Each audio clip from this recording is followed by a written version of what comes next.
Le PDG milliardaire perd tout contrôle. Et la seule personne qui pouvait réparer l'entreprise avait 12 ans et un tablier taché de nettoyant. Les écrans restèrent noirs. Les téléphones se turent. Dans la tour de verre de Techdin, les lumières clignotèrent, comme si le bâtiment retenait son souffle. Richard Sterling s'appuya contre la baie vitrée de son bureau, la paume contre la froideur du verre, et regarda la ville sans la voir. Son empire numérique venait de s'arrêter. Son cœur, non plus, ne savait plus quoi faire. En bas, dans les couloirs, où la hiérarchie se dissimulait sous les chaussures vernies, on parlait à voix basse, on frappait aux portes, on suppliait des miracles que personne ne pouvait offrir. Les experts venaient, s'asseyaient, tapaient frénétiquement sur des claviers, puis se relevaient, la mâchoire contractée, le regard plus alarmé encore. Des chiffres s'effondraient sur des tableaux invisibles. Des contrats s'étiolaient dans l'attente. Et à chaque minute qui passait, le PDG voyait se réduire, en silence, la valeur que la ville lui prêtait. Pendant que le luxe et la panique se côtoyaient aux derniers étages, Sophia savait peu de choses de ces chiffres. Elle savait, en revanche, que les machines avaient des cœurs. Elle savait qu'une machine qui se tait ressemble à un corps qui dort. Et elle savait, depuis qu'elle avait 12 ans et depuis que Carlos l'avait ramenée chez eux comme un trésor trouvé au milieu du vacarme du monde, que les trésors les plus précieux ne portaient pas toujours d'étiquette.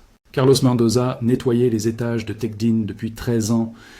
Il balayait les couloirs, vidait les poubelles, récurait les cafetières et effaçait les traces laissées par ceux qui portaient des costumes trop chers pour se tacher les doigts. Il était arrivé de loin, avec une langue encore hésitante et une valise usée. Il n'avait pas amené beaucoup de choses avec lui, mais il avait apporté Sophia. Elle n'était pas sa fille biologique. Il l'avait adoptée quand elle avait 4 ans, après que la vie ait décidé, pour des raisons que Carlos n'expliquait jamais complètement, qu'elle n'était plus en sécurité là où elle était née. L'adoption n'était un mot sobre entre eux, c'était la certitude que personne ne les séparerait, l'habitude de partager un sandwich et une radio, la façon dont leurs mains se reconnaissaient dans la nuit. Sophia avait grandi entre les poubelles triées et les disques durs usés jetés près des bennes. Elle avait appris à écouter.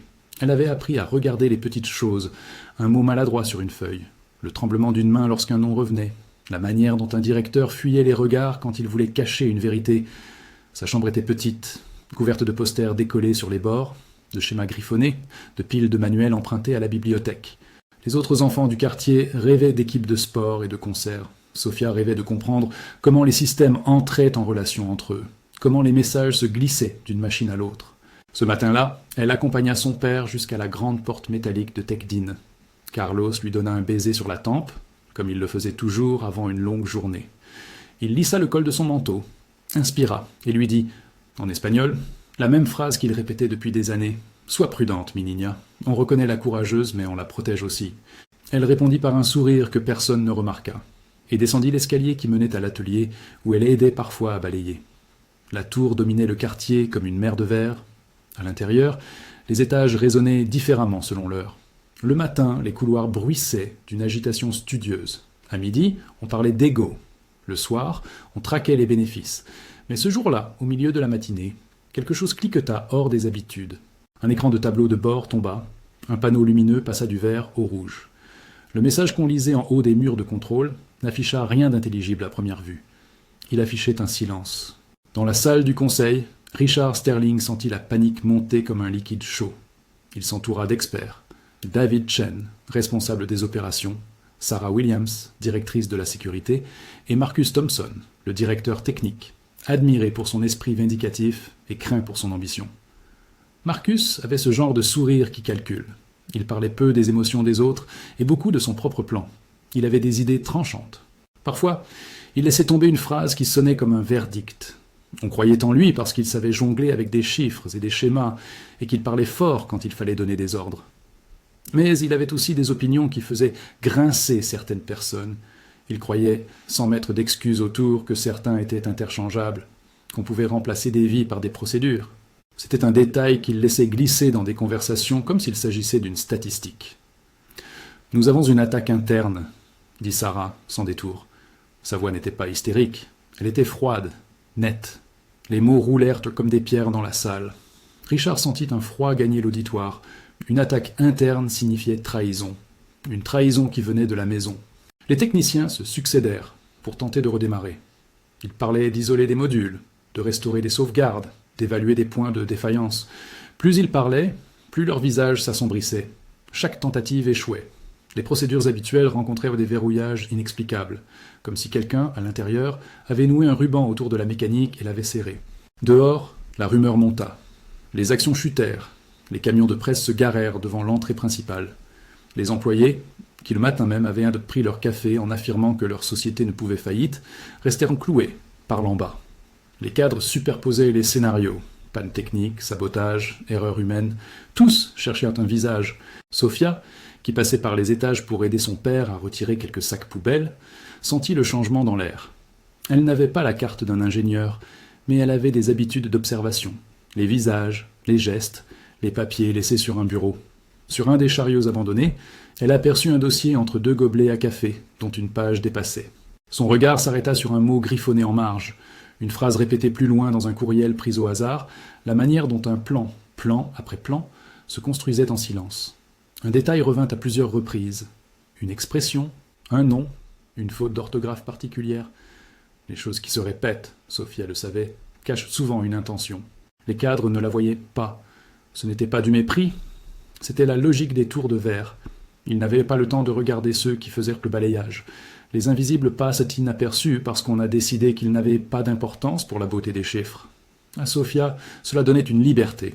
Elle essuya une tache sur le siège d'un fauteuil où un directeur venait de s'asseoir et, sans vraiment réfléchir, glissa sa main sous le coussin. Son doigt effleura quelque chose de lisse. Ce n'était pas un boîtier compliqué, juste un petit carnet plié avec une couverture de cuir. Elle l'ouvrit, le cœur battant. À l'intérieur, des gribouillages, des idées, et surtout, un nom. Marcus Thompson. Des annotations qui semblaient planifier des remplacements, et une phrase qui fit froid dans son entrecôte, éliminer le superflu, optimiser la structure. Le ton était clinique, détaché. Sophia n'était pas experte en procédures d'entreprise. Elle était douée pour remarquer ce que les autres laissaient derrière eux. Elle remit le carnet à sa place, le visage devenu sérieux. Une sonnerie retentit. Une alerte lumineuse clignota dans le couloir. La panique, comme une onde, repartit. Elle se glissa hors du bureau, poussa un chariot, davantage pour avoir une excuse d'être là que pour naviguer dans les responsabilités. Plus tard, quand son père lui raconta ce qu'il avait vu depuis la loge de nettoyage, comment Marcus avait haussé le ton contre des équipes étrangères, comment il avait interdit l'accès à certains fichiers durant la nuit, Sophia sentit une colère froide. Ce n'était pas seulement que Marcus avait des idées tranchantes, c'était que ses choix semblaient se traduire en actes. Les actes, chez les puissants, ont des conséquences que les gens ordinaires payent. La conversation du soir fut courte. Maria, qui travaillait à la cafétéria, apporta des tacos pour le dîner. Les voisins frappèrent à la porte, l'air inquiet. La nouvelle circulait que Tech-Dean n'allait pas bien. Carlos prit la radio et écouta des émissions d'information avec la patience de ceux qui veulent le comprendre sans s'emballer. Il posa sa main sur l'épaule de Sophia et murmura « Si tu veux regarder, je peux t'emmener, mais fais attention, ce n'est pas un jeu. » Elle hocha la tête. Elle avait peur. Mais la peur n'est jamais seule. Elle vient parfois accompagnée d'une idée qu'il faut faire quelque chose. La nuit suivante, Tech-Dean était différente. La ville avait semblé retenir son souffle, les caméras avaient filé leurs reportages, et certains clients avaient déjà appelé leurs avocats. Mais pour Sophia, la tour restait une curiosité à explorer. Elle ne voulait pas voler, ni nuire. Elle voulait comprendre. Elle voulait que la vérité sorte. Et quand la vérité concerne des gens qui peuvent décider de licencier, d'effacer des dossiers, de briser des vies, la vérité devient une question vitale. Le plan qu'elle se fit ne fut jamais un plan hollywoodien. Il tenait en 2 choses, l'observation qu'elle avait faite et la confiance que Carlos accordait à ses compétences. Carlos feignit l'indifférence quand elle lui proposa son projet. Il posa la tasse, soupira et dit à demi-mot « Si tu y vas, tu prends ton risque. Je ne te suivrai pas dedans, mais je te laisse quelque chose qui ouvre une porte. » Il fit voir la clé de son casier, un badge qu'il utilisait parfois pour les salles de service, un petit privilège accordé par pitié et nécessité. Il la regarda, puis ajouta « Et reviens !» Elle partit à la tombée de la nuit, pas en héroïne, mais en enfant, qui comprend que le monde a besoin d'être regardé pour être sauvé. La ville était froide et troublée. Les caméras clignotaient. Des hommes en costume, fatigués, sortirent des taxis, des regards lourds de dettes. Les contrôles de sécurité autour du bâtiment s'étaient renforcés. Il y avait plus de gardes, des badges requis, et des caméras que Sophia connaissait, par habitude, comme des yeux qui n'oublient jamais. Elle avait étudié les horaires des nettoyeurs. Ils venaient tard quand le flux humain était moindre. Carlos avait préparé des outils. Il lui donna un sac, un sandwich et un baiser sur la joue. « Reviens » répéta-t-il, comme si la répétition pouvait rendre le monde plus sûr. Entrer n'avait rien d'épique.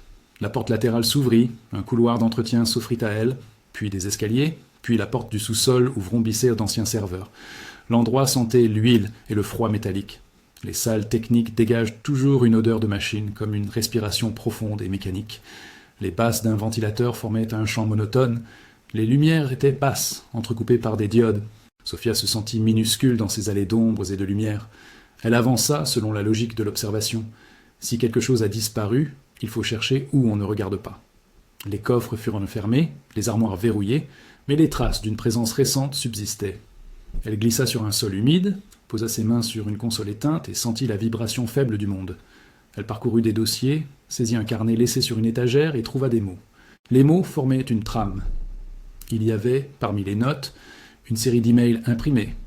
Échange entre Marcus et une adresse interne. Les phrases étaient sèches. Des syllabes de mépris, une mention récurrente, neutraliser les comptes non productifs. Une autre ligne, protéger les intérêts des actionnaires coûte que coûte. Plus bas, une phrase qui n'aurait pas dû être écrite ainsi laissa une marque de colère humaine. Ceux qui ne s'alignent pas sont des coups. Les mots n'étaient pas des preuves conclusives en soi, mais ils montraient une direction. Sophia sentit son estomac se nouer.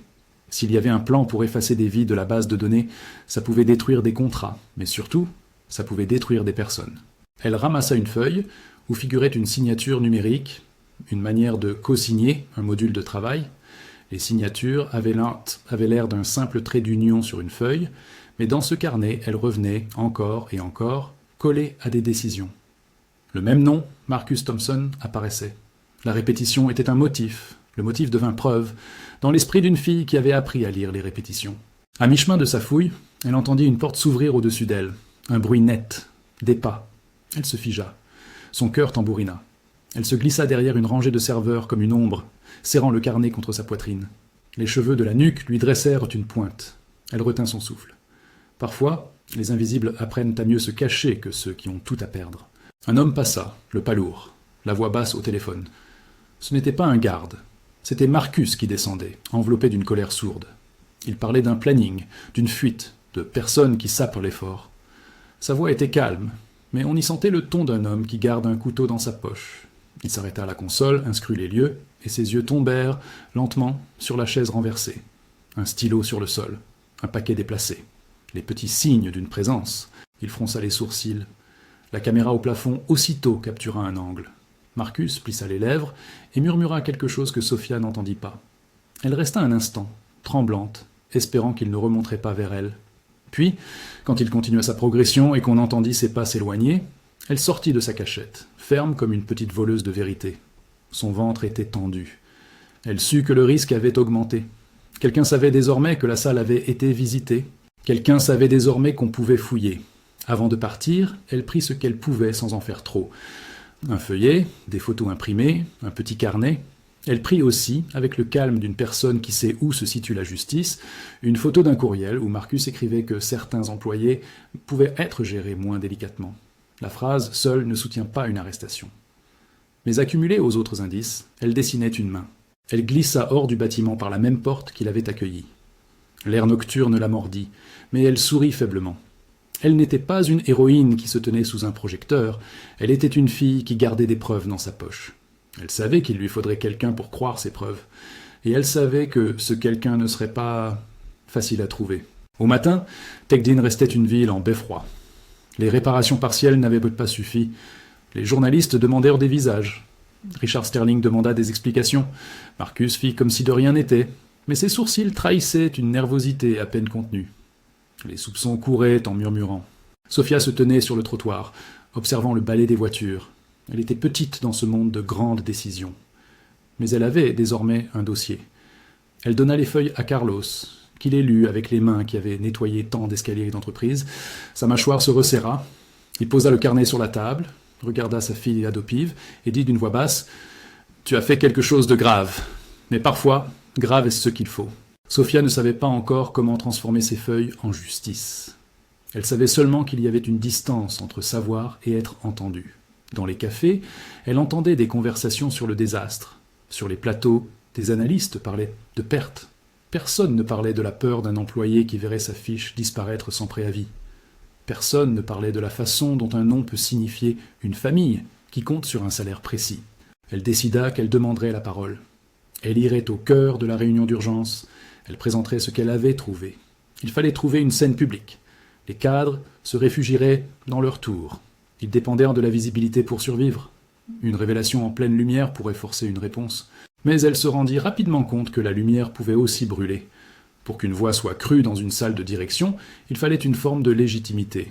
Une enfant avec un carnet risquait d'être traitée comme une enfant. Elle chercha des alliés.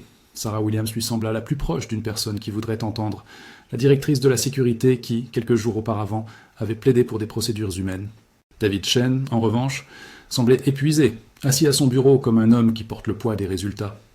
Sophia se débrouilla pour glisser une copie des feuilles dans la poche d'une secrétaire qu'elle connaissait, en expliquant, d'une voix qui tremblait mais qui restait ferme, « Il faut que quelqu'un voie ça. » La secrétaire plissa les yeux, puis accepta. « Je le ferai passer, » murmura-t-elle. « Mais fais attention, ils n'aiment pas quand on fouille. » Le monde des grandes entreprises a des mécanismes pour étouffer les petites mains qui veulent changer la donne. Les mails peuvent être classés comme « confidences internes » et oubliés dans des dossiers. Les preuves peuvent être noyées dans des explications techniques. Sophia l'apprit vite. Elle comprit que, pour être entendue, il lui faudrait plus que des papiers. Il lui faudrait une présence, un moment, une preuve que personne ne pourrait ignorer. Elle se prépara. Elle apprit à parler exactement ce qu'elle avait trouvé, sans exagération, sans frisson. Elle apprit à montrer que les preuves racontaient la même histoire que ce qu'elle avait vu la nuit. Elle choisit ses mots comme on choisit des pierres pour construire un pont. Carlos la regarda pendant des heures qu'il passa à laver le sol, comme si chaque mouvement répétitif lui permettait de digérer la peur. Il ne la retint pas. Il lui donna, au contraire, un petit signe, un coup de tête vers la porte, une manière de dire « Va, mais reviens ». Elle se rendit à la réunion d'urgence, non pas en conquérante, mais en messagère. La salle d'auditorium était pleine. Les employés avaient réservé leur place. Certains pleuraient à voix basse. Les membres du conseil étaient alignés comme des statues fatiguées. Richard Sterling regarda la foule. Il espérait une sortie. Il s'attendait peut-être à des solutions proposées par des visages familiers.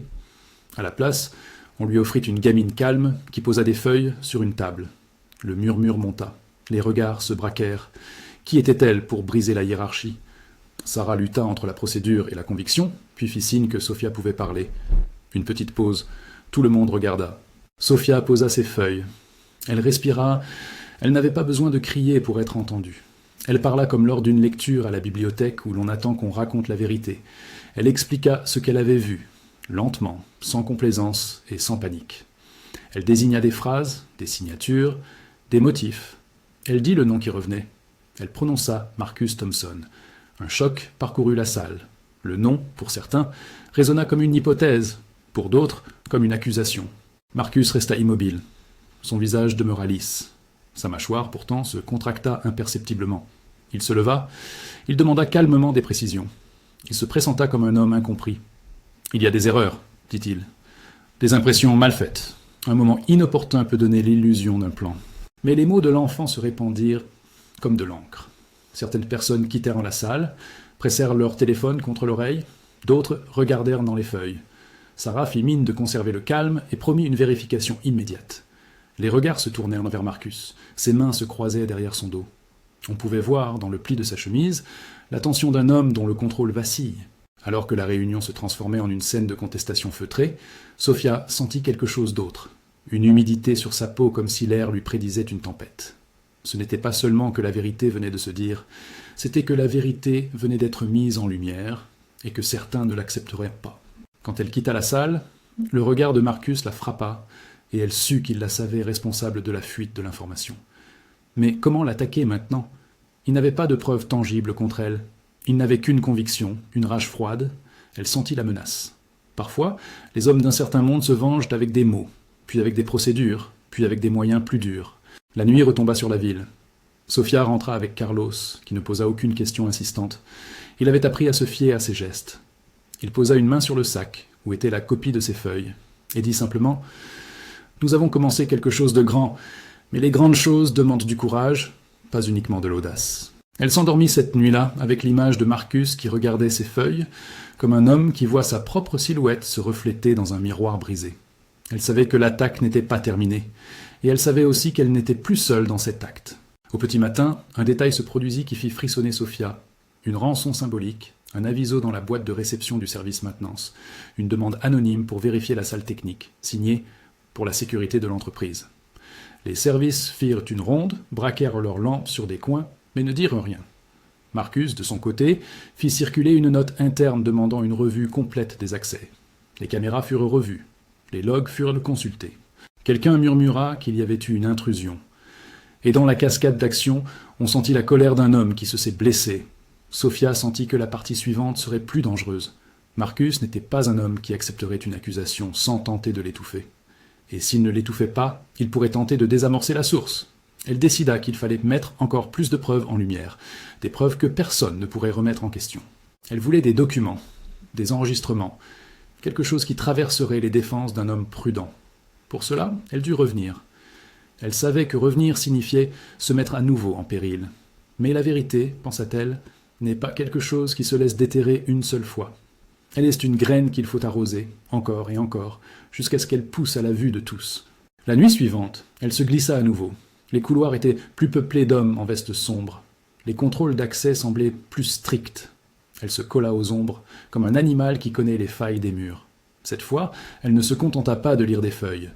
Elle allait chercher la chose qui manquait, la preuve irréfutable, un échange, un document signé, un projet nommé qui révélerait l'intention de détruire des vies pour protéger un bilan. Elle trouva, au fond d'une armoire, une boîte métallique. À l'intérieur, un dossier scellé avec le logo de Marcus. Son cœur battit comme un tambour. Elle en sortit des papiers, des plans, des courriels avec des directives, une phrase ressassée. Priorité aux optimiseurs, purge à la marge. Une autre, confidentialité totale. Et au bas de certains papiers, une mention manuscrite, comme une autographe, MT. Elle sut que c'était le fil qu'il fallait tirer. Mais à peine eut-elle rassemblé ses feuilles qu'un bruit derrière elle la fit se retourner. Des pas rapides. Un souffle. La panique monta, pure et nue. Elle se cacha derrière la porte de service, serrant les papiers contre sa poitrine. Les pas ralentirent. Une voix, ordinaire et tranchante, prononça son nom. « Qui est cela ?» Sophia sentit la terre se dérober sous ses pieds. Son corps se fit minuscule. Elle retint un cri. Un projecteur balaya la pièce. Un faisceau blanc qui cherchait, éclairé, balaya. Les empreintes digitales laissées, le stylo tombé, la feuille déplacée. Tout était visible à un œil qui cherchait. Elle pensa à Carlos, à sa maison, à sa sécurité. Elle pensa à Richard Sterling et à tous ceux qui regardaient, en haut, sans comprendre. Et pendant que le projecteur avançait, cherchant son ombre, une voiture s'arrêta en bas, au niveau de l'entrée. Marcus venait de recevoir un message. Ses doigts tapèrent vite sur l'écran. Une décision se dessinait. Quelqu'un allait être accusé de l'intrusion. Quelqu'un allait payer pour avoir osé tirer le fil. Sophia serra les feuilles. Elle savait maintenant qu'elle tenait peut-être la vérité. Mais elle comprit aussi que la vérité, au prix de la sécurité des siens, avait un coût. Ses mains tremblaient. Elle pensa au badge, à la clé laissée à l'atelier, à la promesse chuchotée de Carlos. « Reviens !» Elle entra doucement dans l'ombre et resta immobile, tandis que la lumière descendait vers elle comme une lame. Un autre pas. Une respiration. Puis, dans le silence, un bruit qu'elle connaissait et qu'elle attendait. La voix de Sarah, appelant le nom d'un technicien. On referma une porte non loin. Le projecteur passa. La menace s'éloigna. Son corps se détendit comme un élastique qui reprenait sa forme. Pour l'instant, elle était libre, mais elle comprit que la véritable partie ne faisait que commencer. Les feuilles qu'elle tenait étaient des pierres lancées contre un mur de verre. Elles pouvaient produire des fissures. Elles pouvaient aussi déclencher une réponse violente. Elle ramassa alors la plus importante des choses, un ordre signé, un plan non encore mis en application, des noms sur une liste. Elle glissa le tout dans son sac, retint son souffle et, une fois de plus, fit le chemin du retour. La ville dormait mal. Les journaux allaient titrer le lendemain « Panne massive, crise chez Techdin ». Mais Sophia savait qu'un mot manquait à ces gros titres, culpabilité, et que quelqu'un devait se tenir devant la foule et dire « Voici ce que j'ai trouvé ». Elle avait peur, elle avait froid, mais elle avait une vérité froide et documentaliste, serrée contre sa poitrine. En sortant dans la nuit, elle ne vit pas l'homme qui attendait dans l'ombre, à l'orée de l'allée. Il avait le visage dur, le regard fixé sur la porte de service. Il avait l'air d'un homme payé pour trouver des traces. Ses mains tenaient quelque chose qui ressemblait à un appareil. Il observa la silhouette qui s'éloignait, sut qu'elle portait un sac, nota la courbe du dos. Il leva le bras, mit sa main à hauteur d'œil et composa un numéro. La voix qui répondit lui dit seulement « Oui, elle est sortie ». Et la nuit sut que l'histoire venait de gagner un adversaire déterminé. La nuit n'avait pas dit son dernier mot quand la silhouette au coin de l'allée raccrocha. Le téléphone murmura, la voix à l'autre bout valida. Quelqu'un avait payé pour savoir qui avait fouillé dans les entrailles de Tecdin. Quelqu'un voulait une réponse rapide. Et Marcus, en haut, ne se contenterait pas des regards furieux. Il agirait. Le lendemain, la tension prit une forme presque palpable. Des messages internes firent le tour des bureaux, des convocations se succédèrent, et la sécurité commença à scruter plus qu'à surveiller. Elle cherchait un bouc émissaire. Sofia sentit l'atmosphère tourner autour de sa famille, comme une rumeur qui voudrait devenir tempête. Elle évitait les téléphones, elle ne répondait pas aux inconnus. Carlos fit preuve d'une patience qui était toute sa foi. Il continua de nettoyer, de polir, de faire briller, comme si chaque geste pouvait réparer quelque chose de plus grand que lui. Restez jusqu'à la fin pour voir comment l'invisible changera le destin d'une multinationale. Le jeu d'ombre se transforma en pression ouverte lorsque la direction annonça une vérification des présences nocturnes. Marcus fit circuler un mémo. Il fallait revoir les procédures, identifier les failles humaines. Les mots, habillés de sécurité, ressemblèrent à des accusations. Des noms furent éplés sous la forme de présences suspectes, une façon élégante de diriger les soupçons vers ceux qui avaient moins de voix. La secrétaire que Sofia avait convaincue d'agir, fatiguée et inquiète, reçut un mail laconique du département juridique. Préparez les listes des accès pour la nuit du 12 au 13. Elle télescopa les feuilles de Sofia entre ses doigts et pensa au visage qu'elle connaissait dans le bâtiment. Puis elle choisit de faire ce qu'un cœur droit commande parfois. Elle alla voir Sarah Williams. Sarah prit les papiers. Elle les lut sous la lumière froide de son bureau. Les mots n'étaient pas spectaculaires seuls, mais assemblés, ils dessinèrent une intention. Sarah sentit la ligne entre devoir et empathie se tendre. Elle connaissait les lois, les procédures, la prudence. Elle connaissait aussi les dégâts qu'une accusation mal placée pouvait provoquer, pour un employé, pour une famille. Elle décida d'agir selon la prudence la plus exigeante. Vérifier d'abord, exposer ensuite. Et elle appela David Chen. David, épuisé par les chiffres et par la peur des marchés, écouta. Au début, il pesa la crédibilité d'une enfant comme on pèse un bruit dans le vent. Mais les papiers, mis côte à côte, formaient un motif. Et, plus important, il y avait la signature, répétée, comme une empreinte que l'ego d'un homme laissait partout. Les premières vérifications internes, menées avec la lenteur de ceux qui ne veulent pas se tromper, confirmèrent ce que Sofia avait pressenti. Des directives avaient circulé qui, mises bout à bout, pouvaient ordonner des suppressions massives de comptes, déclasser des employés et rendre invisibles des données personnelles. Les mots de Marcus, sortis de leur tissu technique, prenaient une portée humaine. On trouva des échanges où il parlait de priorité et de purgation. Les experts parlèrent de risques, mais les risques, ici, avaient un visage. Richard assista, impuissant, à la révélation qui se formait. Sa panique initiale avait laissé place à une colère froide lorsqu'il comprit que la menace venait de l'intérieur. Il sentit la confiance se fissurer autour de lui. Les investisseurs appelaient, la presse flairait le scandale et, surtout, des centaines de vies au bas d'une pyramide attendaient une décision qui pourrait ou non les anéantir. Face à la tournure juridique et réputationnelle, la direction accepta d'inviter une autorité externe pour enquêter. L'annonce survint comme une pluie froide. Un agent du gouvernement, spécialisé dans les crimes économiques et la sécurité numérique, débarquerait pour auditer et recueillir les preuves. L'agent Johnson arriva 2 jours plus tard, cheveux grisonnants, regard d'homme qui a vu trop de mensonges pour être surpris. Il parlait peu et écoutait beaucoup. Quand Sarah lui remit les copies des papiers, sans les éléments techniques, seulement la correspondance imprimée, les ordres, les listes, il hocha la tête et demanda une entrevue privée. Marcus, découvrant l'arrivée de Johnson, se mua en innocence feinte. Il déploya son talent pour faire paraître ses choix comme nécessaires. Il parlait d'entreprise et de rendement, répétait qu'il avait agi pour sauver Tecdin. Devant ses pairs, il joua la carte de la raison. Qui, aujourd'hui, ne prendrait pas des décisions difficiles pour préserver des milliers d'emplois ? Sa voix était polie, son sourire, mesuré. Mais quelque chose, dans son regard, restait tranchant. Il ne cédait pas, il rationalisait. Sofia, malgré l'angoisse qui la rongeait, trouva des alliés inattendus. La secrétaire, dont le regard était devenu le miroir d'une conscience, porta son témoignage à Sarah. Quelques techniciens, lassés des menaces voilées, révélèrent des incidents où Marcus avait changé des autorisations sans commenter, avait verrouillé des accès sous prétexte de sécurité. Des voix anonymes s'élevèrent, non par courage héroïque, mais par lassitude d'être comprimé. La pression monta comme un orage. Marcus sentit qu'un filet se tirait autour de lui. Sa rage, d'abord froide, devint plus visible. Il fit des gestes brusques, des remarques cinglantes en réunion, tenta de décrédibiliser quiconque n'était pas de son camp. Il accusa la maintenance, insinua la faute des sous-traitants, suggéra des oublis humains. Il pointa du doigt, mais chaque doigt levé renforçait la concentration des preuves. Johnson, méthodique, remit de l'ordre. Il n'avait pas besoin de poésie, il avait besoin de documents et de témoins qui corroborent. Il prit les feuilles de Sophia, il écouta son récit, et il sut que la vérité avait besoin d'un lieu pour exister sans être broyée. « Nous devons parler en public », dit-il simplement. « Si la preuve est solide, c'est la seule façon de tenir compte des pressions. » Sa décision était lourde mais nécessaire. Un tribunal de l'opinion interne servirait mieux la justice qu'un échange clos. Quand on annonça que l'assemblée du conseil serait retransmise aux employés et supervisionnée par des avocats externes, Marcus sentit la terreur lui monter. Sa courtoisie se transforma en froideur.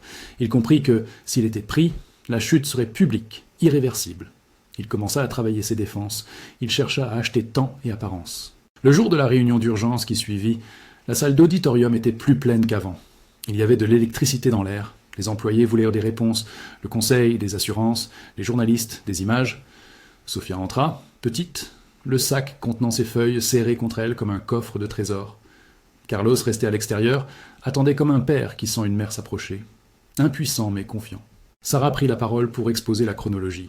Elle parla de la panne initiale, des tentatives avortées, des anomalies détectées. Puis elle laissa la place à l'agent Johnson. Sa voix résonna comme un gavel. « Nous avons demandé à l'équipe d'auditer l'origine des directives. Les documents fournis suggèrent un plan coordonné. » Johnson présenta la méthodologie d'enquête sans entrer dans des détails sensibles, puis posa la question qui devait changer le cours des choses. Qui souhaite apporter des preuves nouvelles à l'Assemblée ? Les regards glissèrent. C'est alors que Sophia se leva. Un murmure parcourut la salle. Certains sourirent avec condescendance. D'autres, curieusement, regardèrent cette gamine avec l'attente d'une histoire. Elle monta sur l'estrade, les feuilles en main. Elle sentit le poids de 100 regards, mais sa voix ne trembla pas. Elle posa devant le conseil une liasse de copies. Notes internes, courriels imprimés, extraits de planification, la mention manuscrite MT sur plusieurs documents. « Je ne suis pas experte, dit-elle, mais j'ai trouvé ces papiers dans une salle technique après la panne. J'ai vu des ordres qui parlent de pouvoir purger des comptes, et j'ai vu un nom revenir, encore et encore. » Elle désigna du doigt, avec la même simplicité qu'elle mettrait pour montrer une image, les pages où la trace de Marcus apparaissait. Elle raconta la nuit, sans fioriture, la porte, l'armoire, la boîte scellée, l'homme qui a parlé au téléphone. Un silence lourd tomba. Marcus, appuyé contre la rampe, fit un pas en avant. D'un ton mesuré, il prétendit que les documents pouvaient être sortis de leur contexte. Il accusa le service maintenance d'erreur de classement, insinuant que copier-coller pouvait produire des illusions. Il demanda que l'on vérifie l'authenticité des papiers. Sa stratégie était double, minorer la portée et gagner du temps. L'agent Johnson, préparé à ces tactiques, assura que des analyses seraient menées. Mais Johnson avait aussi compris un autre point. L'impact humain des documents rendait le mensonge difficile à soutenir. Les papiers n'étaient pas que des mots, ils dévoilèrent des intentions. Et lorsque Sarah décrivit les témoignages des techniciens, remarques de Marcus, verrouillage soudain, refus d'accès, la toile se refermait. La confrontation prit un tour plus virulent lorsque Marcus, acculé, perdit son masque. Un éclat dans sa voix faisceau, un éclat dangereux. « Vous me condamnez sur la base de feuilles ramassées par une fillette !» cria-t-il. Sa main chercha sa cravate comme pour en faire une arme. Dans la salle, des murmures s'élevèrent. Certains employés s'écartèrent. Marcus fit un geste brusque, voulut se précipiter vers la sortie. C'est à ce moment précis que la sécurité, renforcée depuis les indices d'intrusion, intervint. Des hommes en uniforme, coordonnés, entourèrent la salle. 2 agents fédéraux, déjà présents pour la supervision, déplacèrent doucement Marcus vers une chaise. « Nous devons l'interroger », dit Johnson d'un ton sec. La tension se rompit comme un câble trop tendu. Marcus tenta une dernière manœuvre. Un regard haineux vers Sophia, un mouvement de bras violent, peut-être pour intimider. Mais l'ordre fut plus fort que la colère. Plus tard, alors que Marcus était escorté hors de la salle pour interrogatoire, une autre nouvelle tomba. On avait trouvé des traces qui liaient certaines manipulations à l'ordinateur de Marcus. Les traces n'étaient pas des tutoriels, pas des modes d'emploi, seulement des correspondances, des ordres signés et des témoins qui avaient vu les accès changer à sa demande. L'accumulation fit la force de la preuve. L'arrestation officielle fut décidée quelques heures plus tard, après un bref interrogatoire et la saisie d'éléments probants. Marcus fut menotté dans un couloir aux murs immaculés, entouré d'hommes en costume qui gardaient un silence maladroit. Les journalistes captèrent l'image. Un directeur technique, autrefois intouchable, traversant la lumière comme un homme dont l'ombre avait été mise à nu. L'image fit le tour des chaînes. Richard assista à tout cela avec une stupeur qui n'était ni ridicule ni libératrice. Il avait perdu. Il s'était trompé sur les personnes en qui il faisait confiance.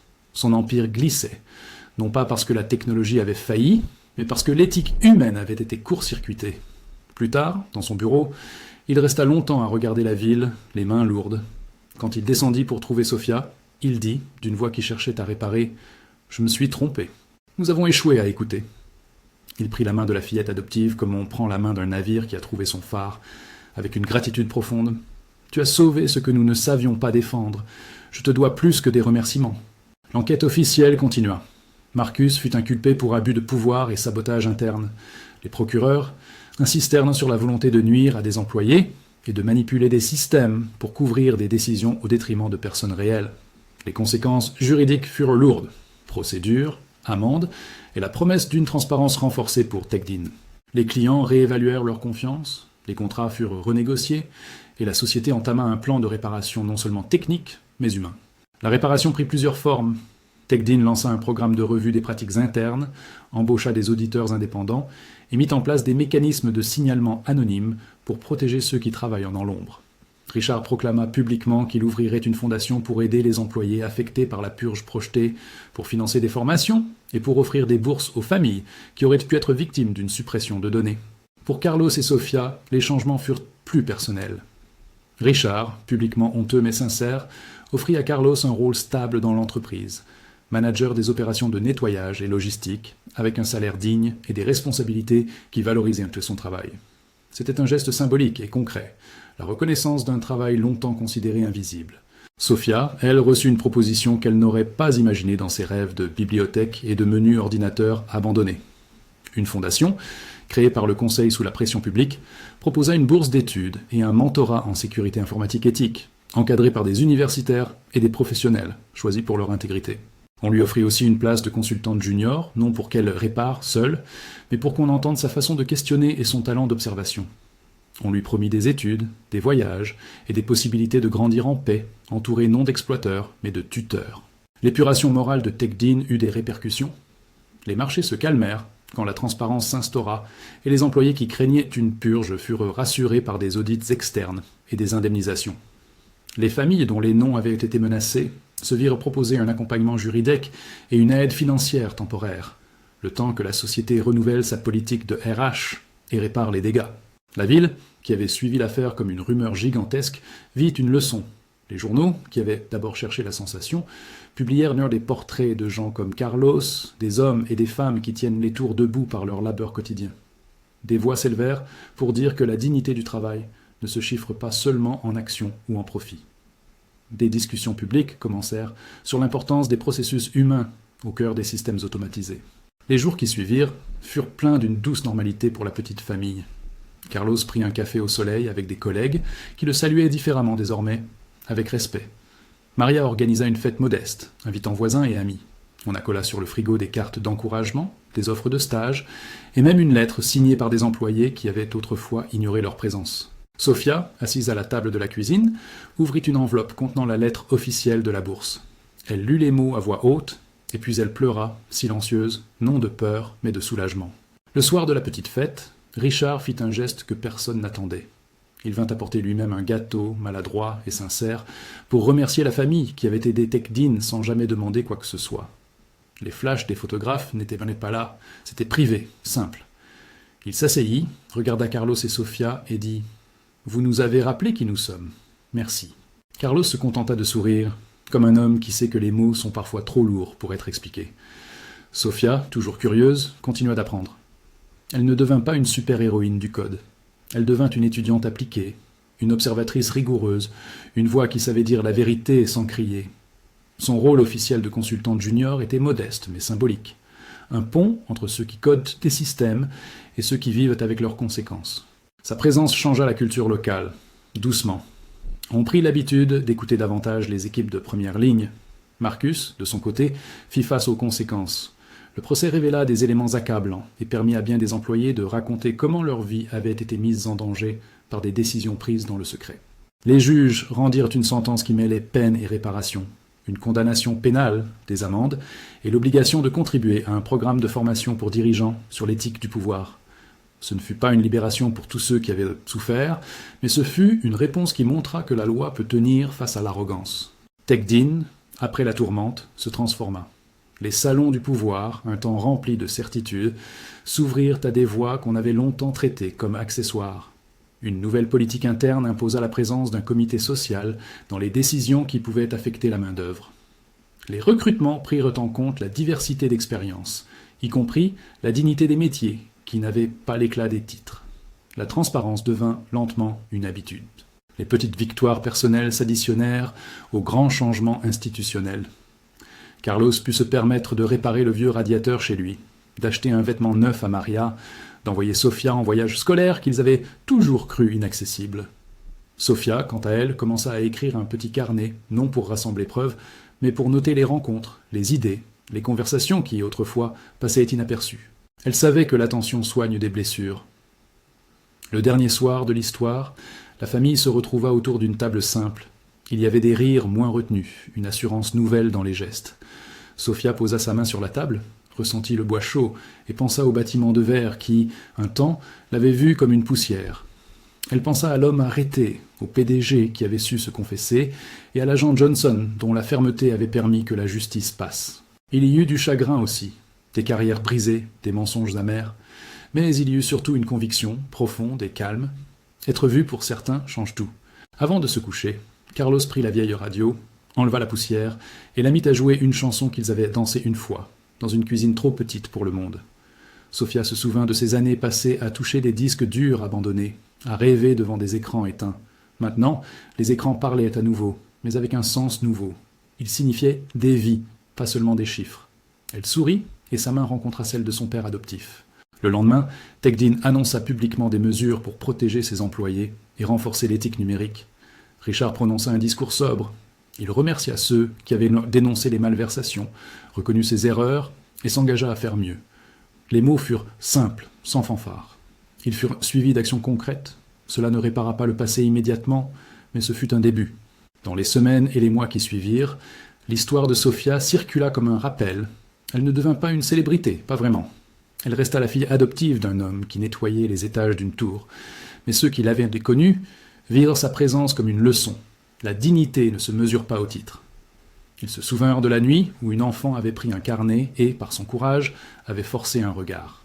Et quand, par hasard, quelqu'un laissa tomber un papier dans un couloir, on y regarda 2 fois. Les mains qui nettoient reçurent un peu plus souvent un remerciement. Les managers apprirent à écouter quand une voix venue de l'ombre s'élevait. Les lois changèrent, les procédures aussi, mais surtout la culture commença à reconnaître que l'humanité qui travaille aux marges a un savoir que les tableaux ne montrent pas. Si vous avez été touché par cette histoire, partagez-la. Parlez-en autour de vous, non pour glorifier une victoire individuelle, mais pour rappeler la valeur de ceux que la société oublie trop souvent. Nous sommes tous, parfois, du côté de l'ombre. Parfois, il suffit d'écouter. La tour de verre continua de briller sous le soleil, mais à l'intérieur, quelque chose était différent. Une oreille attentive, une main tendue, une porte moins lourde. Sofia grandit, non en héroïne intouchable, mais en exemple de courage ordinaire. Carlos, Maria et tous leurs voisins respirèrent un peu plus librement. Et la ville, qui avait tant admiré la surface, apprit à regarder aussi le dessous, là où se tient la vie, où se tisse la dignité.